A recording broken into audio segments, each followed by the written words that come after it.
무자성 태초의 본래의 무.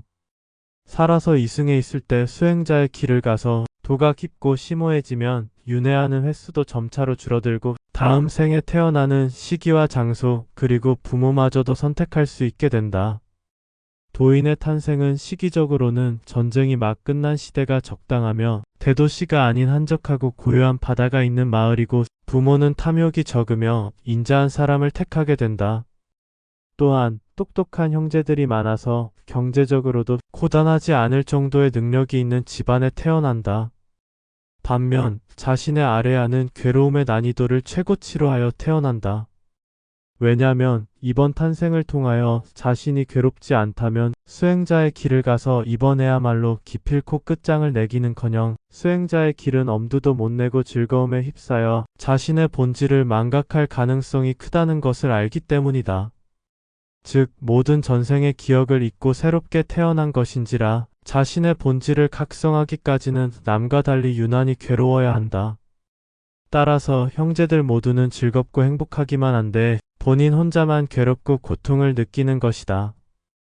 자신이 괴로우니 즐거움에 끌려다니지 않게 되고 어려서부터 보이는 현상에 매이지 않고 새로운 시각으로 사물을 깊이 관찰하는 것이 습관이 되어버린다. 또한 오래전 전생의 도인의 경지였으니 얽매임을 싫어해서 자유분방하고 규칙과 규율을 싫어하여 정해진 시스템에 적응하는 것이 무척 힘들어진다.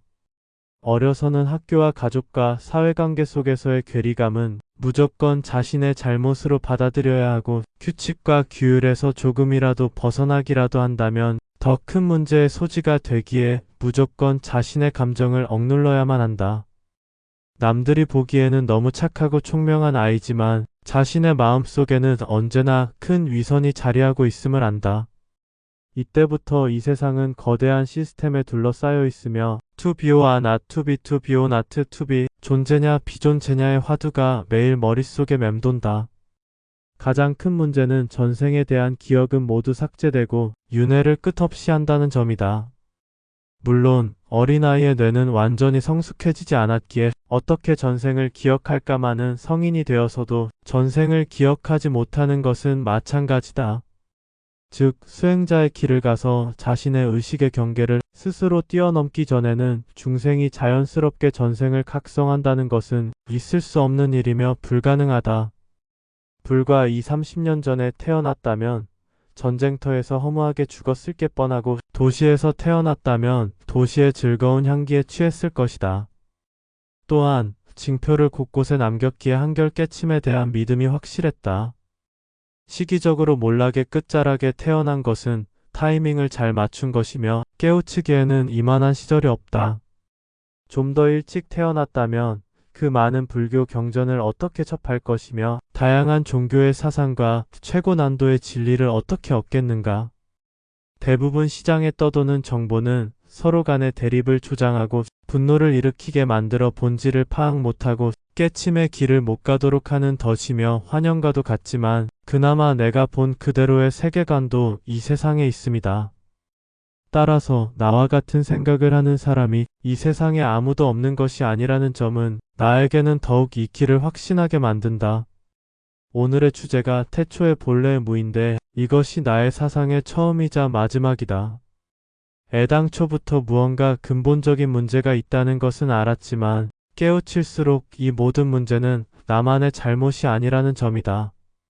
자신이 존재한다는 것 자체가 제일 큰 문제의 시작점이긴 하다. 그러나 존재하게끔 유도되어 있는 것이라면 문제는 180도 달라진다. 즉, 존재하기 싫어도 강제로 존재하는 것이라면 어떻게 할 것인가? 윤회하기 싫어도 강제로 윤회하는 것이라면 어떻게 할 것인가? 이 두 가지 존재와 윤회에 대한 결론은 자신의 의지가 아니라 강제와 속임수에 의한 것이라는 점이다. 어려서부터 꿈속에 등장하는 하늘에 높게 펼쳐진 재망의 그물. 그 그물은 결코 뚫을 수 없고 고통만 따른다. 아니, 모든 기억을 잃게 하는 망각의 그물이다. 다양하고 흉측한 형체를 한 더러운 시나리오 속 존재들. 끝없이 두려움과 공포를 일으키는 시나리오. 간혹 탐욕과 성적으로 유혹하는 시나리오. 이런 꿈이 꾸어진다는 것은 몽중이를 하지 못한 탓이다. 몽중이를 하길 원한다면 이런 꿈은 꾸어지지 않는다. 그러나 나는 잠을 자는 동안 일부러 의식을 놓아버린다. 그들의 시나리오의 잔혹성을 눈으로 직접 확인하는 것이다. 이제는 공포 시나리오는 모두 바닥이 났는지 재밌고 즐거운 시나리오가 펼쳐진다. 아무튼 어떤 꿈이든지 그들이 만든 시나리오이기에 의미가 없다. 이제라도 눈에는 안 보이는 거대한 시스템을 알아차려서 깨어나야 한다. 자신의 본래 면목은 의식마저 사라진 태초의 본래의 무이다. 완벽한 불의 속에서 개별 의식으로 존재하게 한다는 것은 자신의 의도보다는 무언가에 의해 분리되어 납치된 것이다. 그 무언가는 필경 창조주의다. 창조주의 부하인 신 그들 또한 태초의 본래의 무에서 분리되어 나왔으나 그들도 자신이 태초의 본래의 무였음을 모른다. 설령 안다고 쳐도 존재하는 것이 더 낫다고 생각하기에 태초의 본래의 무가 되려는 생각을 못하고 때가 닿으면 그들도 다시 인간으로 윤회해야 하는 숙명이다. 자신은 애당초부터 태초의 본래의 무였음을 각성하는 일이 이 길에서는 최고로 높은 깨침이다.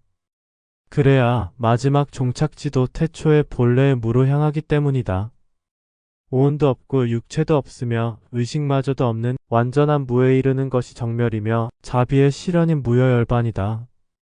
꿈도 없는 숙면의 상태보다 완벽한 것은 없다.